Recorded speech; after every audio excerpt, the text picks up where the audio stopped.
So let's go over my games against PhysTech in the ECL semifinals. So starting off with my Vampire Coast game against PhysTech's Vampire Counts. He made a pretty good call bringing Vampire Counts since I had not been very prepared for this matchup. And I was a little bit worried going in, knowing that he had probably practiced the Vampire Counts matchup pretty well. So you can see here that I brought a pretty standard build, although something a little bit different from my style. I brought a Gallows Giant instead of simply taking more guns. And we also brought a few deck droppers to punish any lack of anti-air that PhysTech might have taken. So going into my deployment now, I'm doing my classic Star Fort formation with my handguns and a wall of zombies in only the front to hold off any infantry he has.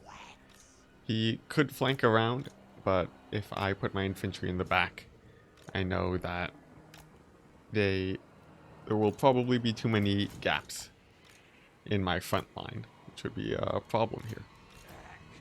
I also have one unit of depth guard, which I really like in this matchup, since they can grind down anything that isn't grave guard. So that way you can actually win some parts of your front line, which is pretty useful for not getting overrun. Now, for this game, I think one of the questionable picks actually was for my pistol deck droppers and the Gallows Giant. I don't think it was very effective here in a gun heavy build, and we'll see in just a second. Starting off with the game, I send out my pistol deck droppers with the intent to cast Spiteful Shot on them to kill the Banshee. But this was a misplaced since you can simply dodge the pistol shots, and with the nearby bats, I couldn't stand close enough to the Banshee to actually land hits. We did only lose a few winds of magic though. Spiteful Shot is a very cheap spell, and it lasts I think a minute and a half. So this wasn't a huge loss, and I wasn't too worried about it. And we make up the value by taking a bunch of shots at PhysTech's Fell Bats here. So I was feeling pretty confident at this point, since with only just the two black coaches and the Banshees, there wasn't a whole lot that I had to deal with. One mistake that I did here though was not checking the actual infantry types here. So I didn't really know exactly the optimal place to send my depth guard. But all of that are pretty minor misplays here and there. I do manage to block off 2 zombies with my zombie mob, which I felt pretty good about. And I also sent in the depth guard to clear them up a little bit faster. But I think with the current situation, it would have been better sending my depth guard on one of the flanks instead. Now for the actual main fight, we have black coaches diving one of my handguns. And this is typically just a bait, so that I can turn the rest of my handguns and finish them off. But for this matchup, it's very important that you actually finish off the models, otherwise they'll get healed up and possibly to full, which does actually happen in this game. You also have some black knights rushing through, since my infantry lines were a little bit too thin. I think I might want to deploy closer with my zombies next time. And the black coaches actually make it out alive, which is a pretty big problem for me. One win that I get though is I managed to kill the black knights, or at least I believe so, with the handgun crossfire. And we can also see that I'm doing a pretty good job keeping my handguns online. even though some fell bats have come in and the black knights too, they're able to keep shooting. But what Fizztech does really well here is he manages to keep a lot of his troops alive, specifically those black coaches, which help kill my infantry pretty well. But as far as the front line and the flanks go, zombies just grinding up against zombies, it is a pretty big problem if the Vampire Coast infantry manage to push through. And here we can see Fizztech diving in on my Lore of the Deeps Lord. Very good pick by him. Even though we do get a lot of handgun crossfire, we still don't manage to kill his single entities. And I think we would be able to if he hadn't closed in on the flanks around my handguns. So all around, pretty good timing. If he had gone a little bit earlier, maybe we would have been able to kill Isabella, his lord. But sadly, that was not the case. At this point in the game, I was feeling pretty uncomfortable and expecting to lose. But given the opportunities for misplays, I decided to stay in as long as I could, since if there was a chance that my handguns could keep firing, we could snipe off the single entities and the Gallows Giant would be able to kill the rest of the infantry. That would be a pretty difficult task though, since those black coaches were around. Looks like there's a little bit of lag there. I don't remember that from the game, but maybe foreshadowing the disconnect that comes up in just a second. But yeah, at this point, I have no more infantry, and Fizztech still has all of his single entities.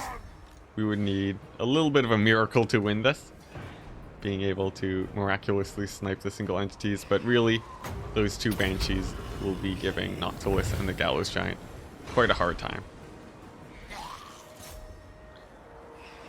But just to really scrap it out, I decided to stay in.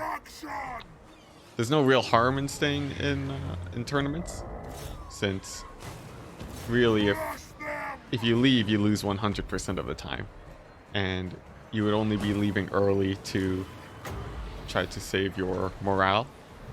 But sticking in the game like this didn't really burn any energy for me, so I was okay with it. I was a little bit bummed out though that this was a loss on my Vampire Coast though, since usually I rely on them to take a good first win, and after this I knew that I would have to take 2 wins back to back against Fizztech. And also here we can see that the game crashed. Not sure exactly why this happened, but it was very much over at this point, and I wasn't too upset about the crash at all. And also we all knew that the game was over. So moving on to the next game, we have a legendary Bretonnia vs Norska game. We were on a pretty small map, so as we'll see in just a second, I do have a Green Knight. Now typically this can be pretty risky, since he can get sniped by fireballs or spirit leeches, but I figured since the map is so small, the risk has to be at least a little bit smaller, since the fighting would get started very quickly. For my army, I have a pretty standard hero blob with Fey Enchantress on a unicorn, which gives 40% magic resist, a peasant frontline to save on gold, some pox archers, which I have quite a few of, and 4 elite cavalry. That's 2 Grail Knights, 2 questing knights. Now, this matchup I was feeling pretty confident, although a little bit flustered, since before the game, Fizztech had said he would choose Norska, and before he picked his bands, me being a little bit stressed out for this tournament, I instantly said I was going to pick Lizardman as a counter pick. which gave him a pretty clear first ban. Although I do think he would have banned Lizardmen anyways, as it's not the best matchup for Norska. Although versus me, I'm not sure he would have banned Lizardmen. But anyways, moving on to the game, we'll see how we can do. So the hero blob is actually strong enough to face off just about any army in Norska. You can have them just run out straight towards Wolfric, and that will cause a lot of problems for Norska, since it takes multiple minutes to actually kill the hero blob, while your units take tons of damage. Also, one of the main benefits for the Green Knight here is that he causes terror instead of the paladins, who just deal a lot of damage. And in an army like this, with no other terror, it can be pretty useful, especially versus skin wolves. So looking at his army at the start, I'm feeling pretty okay, and I do see that his right flank on my right is exposed, so I decide to send the heroes over there. But I would say this is a pretty heavy misplay. Even with what I know at this point, I do want my heroes to be chasing Wolfric, because they pose a pretty big threat to him. And even worse, on the flank you can see that there are Marauder horsemen to pressure my knights that are riding out to the Marauders. On top of this, Fizztech also denies the flank while I do the same, but my peasant bowmen repositioning is a little bit slow, and now I'm getting worried. My cavalry do get to charge his infantry, and we do get some routes on the Marauders while keeping our knights safe. But with that Skinwolf Werekin, we can't actually do too much cycle charging, since he will keep rushing in and dealing damage to our knights. And we actually send in one of our knights here to hold up our left flank, so that our peasant archers can live. But I think doing that was pretty bad. We did take about half damage on our questing knights, which amounts to 500 gold. And at this point, I was feeling pretty bad. And after that burning head, I felt even worse, since we had just lost a Vampire Coast game, and it felt like this game was already over. And which would mean that my tournament run would also be over.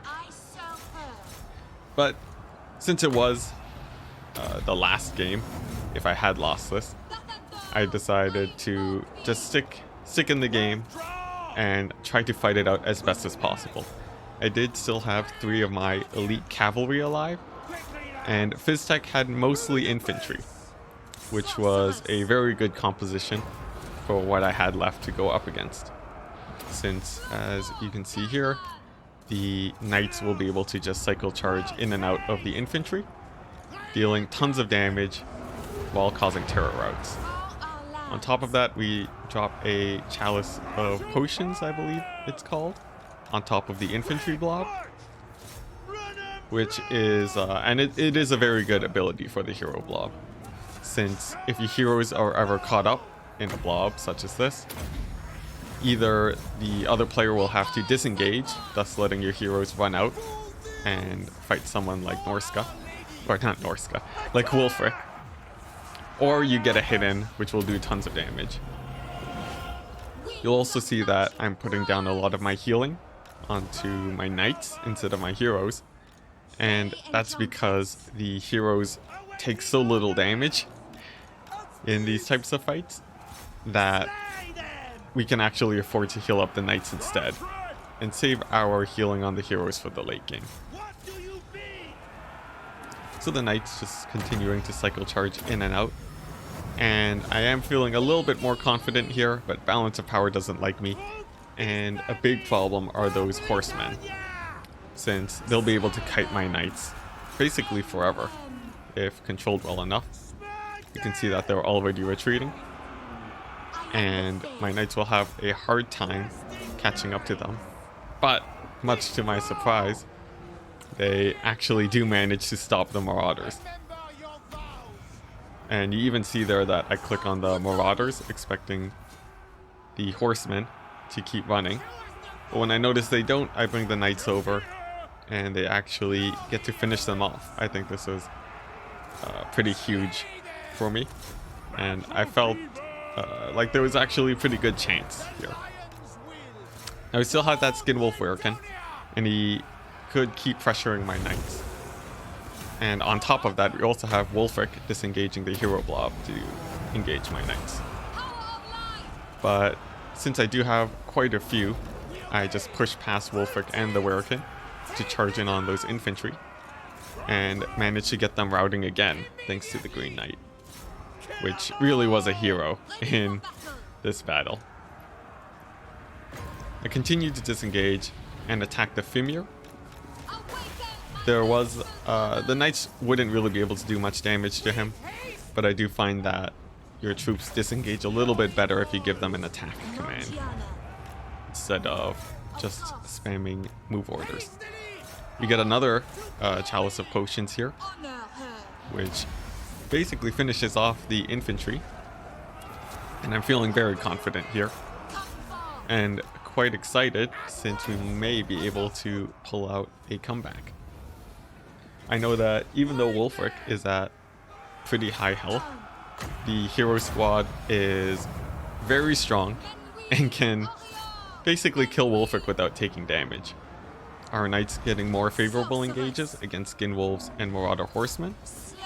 The fact that the Horsemen actually come into melee works out very well for me, but it does let the Skin Wolf Werekin escape, which is pretty bad for me since as opposed to Wulfric, he's a lot more mobile, and he'd be able to cycle charge our Hero Blob.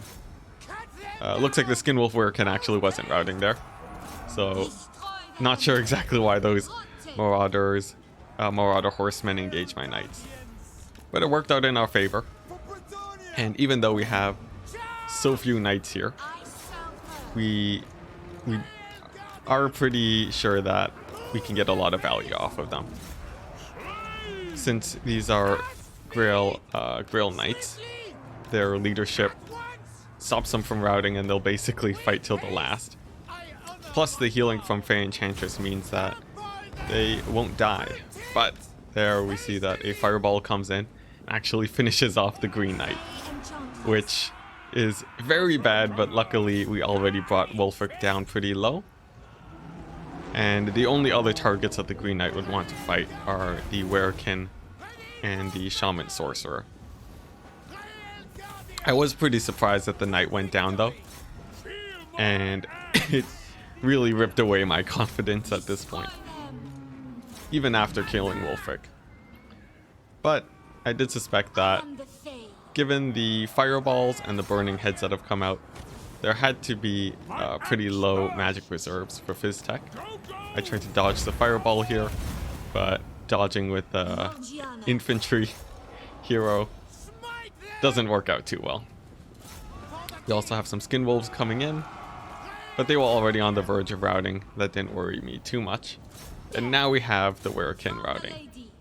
I decide to chase him, since I really do not want him to rally, knowing that he can cycle charge the Fey Enchantress. He does physical damage, so all the magical damage on the Unicorn will go to waste.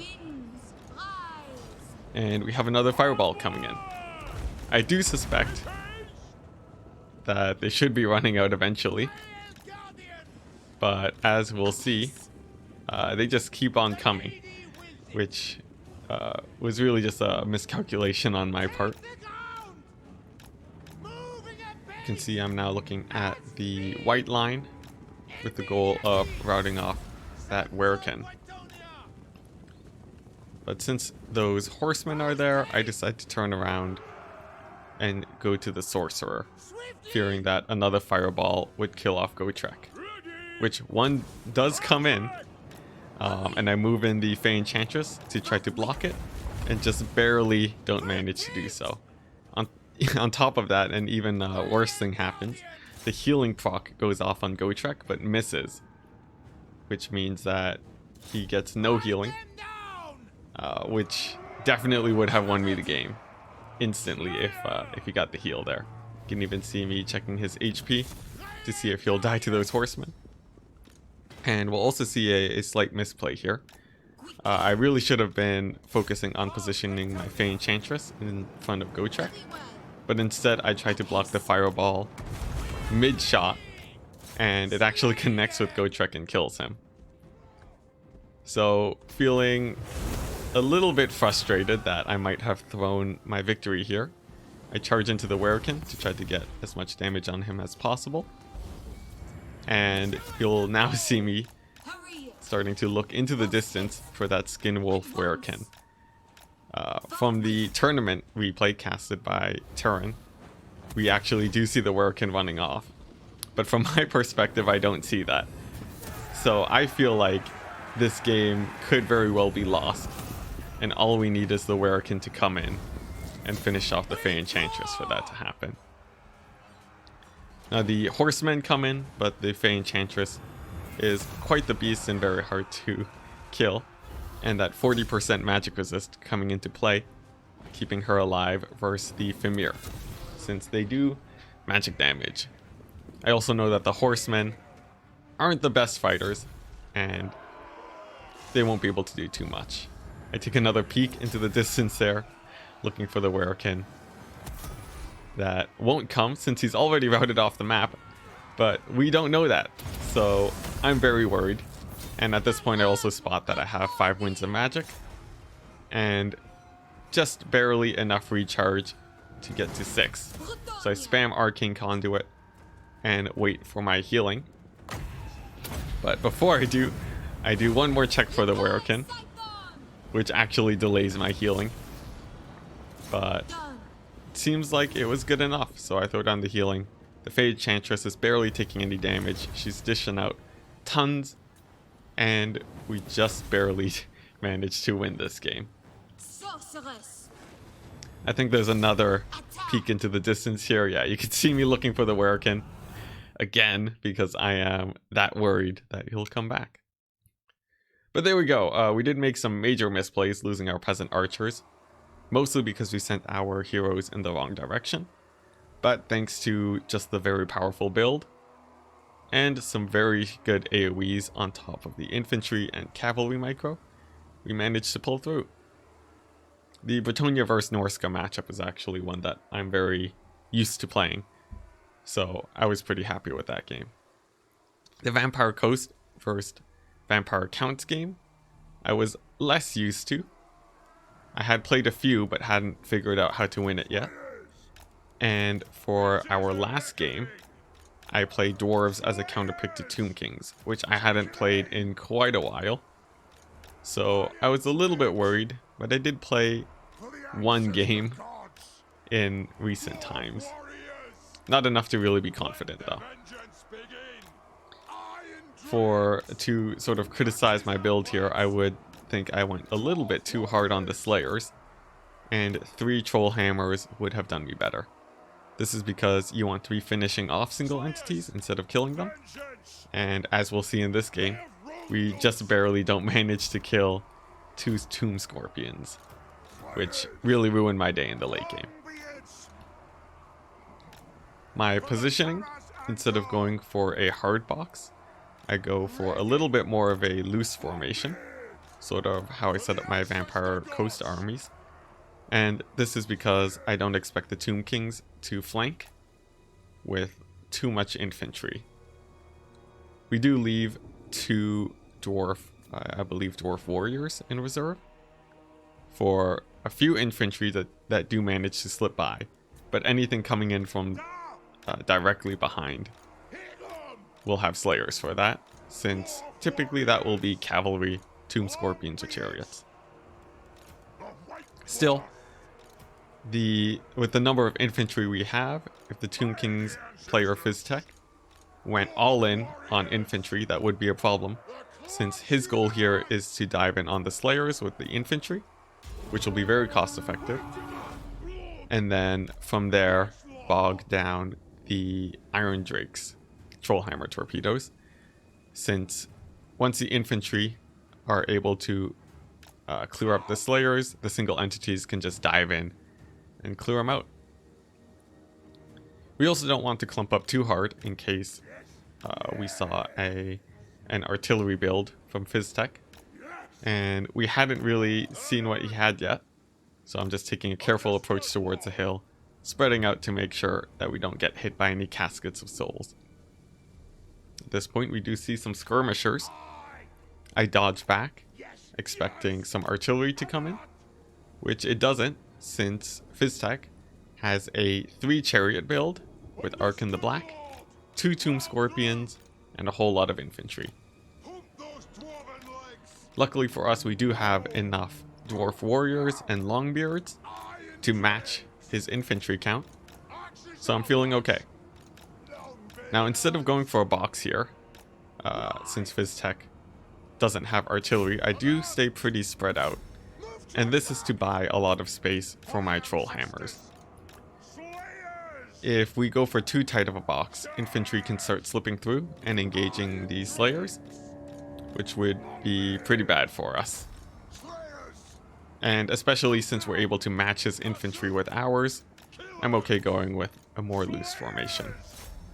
One problem with the loose formation though is that it does require a lot more micro, and if you misplay, it can cause you a lot more problems, as opposed to just going for a box, which is much easier to micro, but will give fewer benefits. We turn our troll hammers to shoot at his chariots, but Arkin the Black drops a skeleton summon, which isn't too bad until the AoE comes down and does huge damage to 2 of my Slayers, bringing them one down to, or both of them down to about 1/3 health, maybe a little bit less. But all in all, dealing about almost like 800 damage worth of gold, which was pretty bad. Walking into a misplay like that made me feel a little bit demoralized, but we still had a pretty good build. And I think really the main problem there was I didn't check these spells on Arkin the Black. Huge part being the hill blocking me. So we do position our Iron Drakes to try to get shots at those chariots, and I think it is just chariots here, and they do actually get a good amount of damage before another wind spell drops down, this time doing even more damage to our Slayers. Making the same mistake twice in a row, obviously pretty bad, and that one brought down all of our Slayers to below half health. So at this point, those 2 wind spells dealing about 1,800 gold worth of damage, probably more, maybe even more than 2,000 gold worth of damage. And with those misplays, this game is pretty much over, and rightfully won by FizzTech, as we did make some pretty heavy misplays. But with those troll hammers still alive, I do believe that there is a chance if FizzTech manages to misplay hard enough, those troll hammers will kill things very quickly. All we have to do is kill his single entities, much like the Vampire Coast game. But also like the Vampire Coast game, FizzTech manages to keep his pesky single entities alive for a lot of the game. We do manage to kill the Necrotechs, and I think that happened pretty early on. But those Tomb Scorpions are a huge problem. We can also see in the bottom left that I mismanaged some of my Dwarf Warriors while my Slayers were getting nuked. And that's one of the downsides of going such a wide formation instead of a box. They got pushed out a little bit too far, got taken out by the Tomb Scorpions, which now lets FizzTech's infantry dive on top of my Slayer Ball.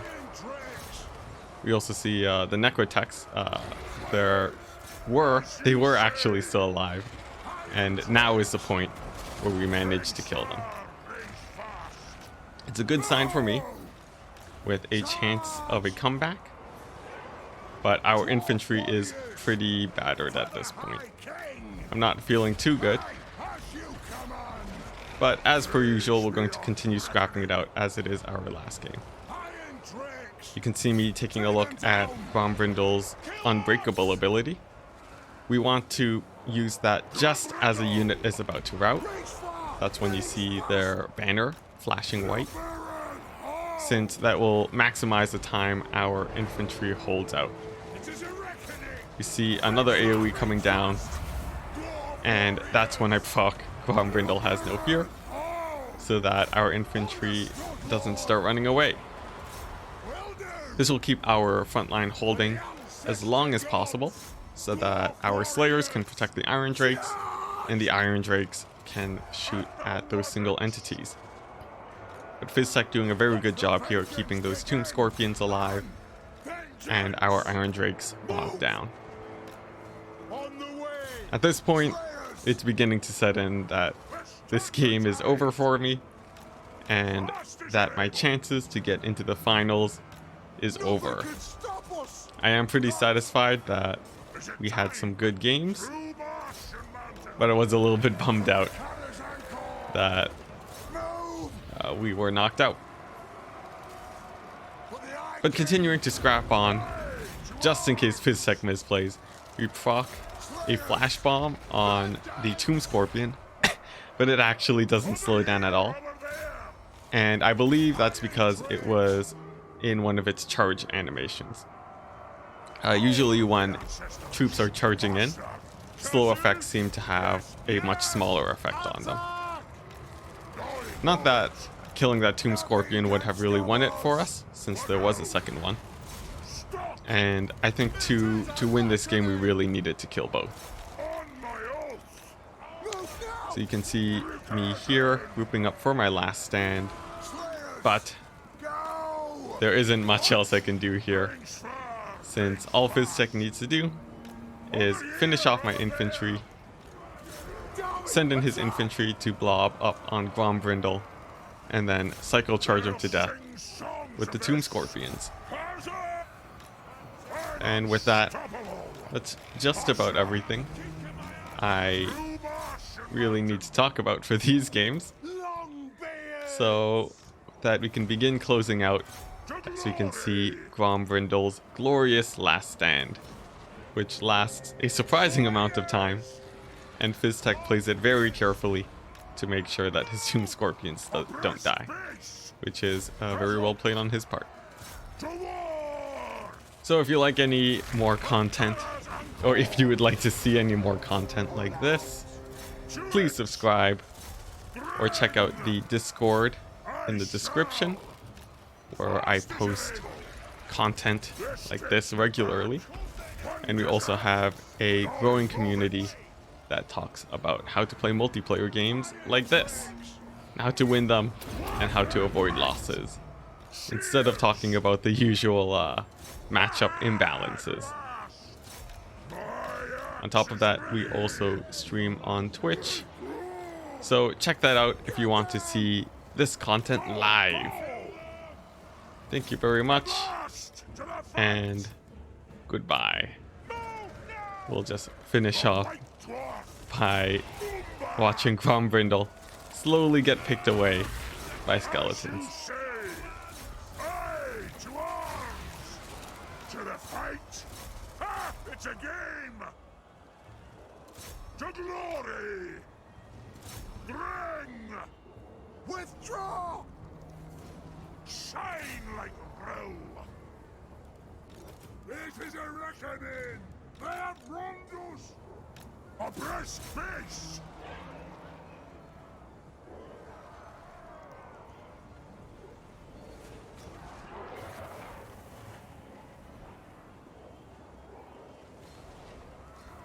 Yes! Kill them! Slayers!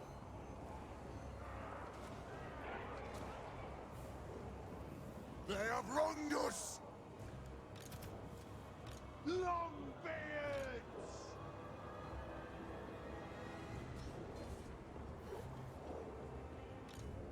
Let the vengeance begin!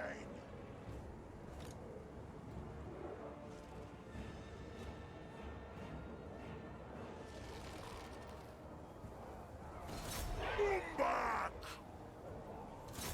Aye! Withdraw! Go!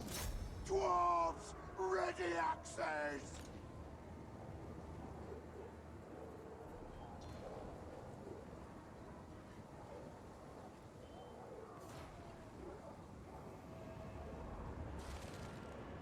We demand blood!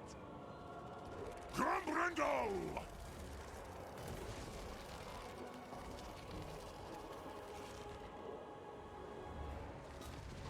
By my beard! Rage beyond reckoning!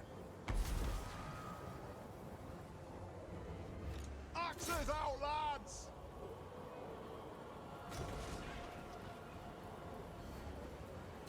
For the hold! Fast as you're able! On my oath! Wrath and might! Anu! Ha! It's a game! Over here! Over there!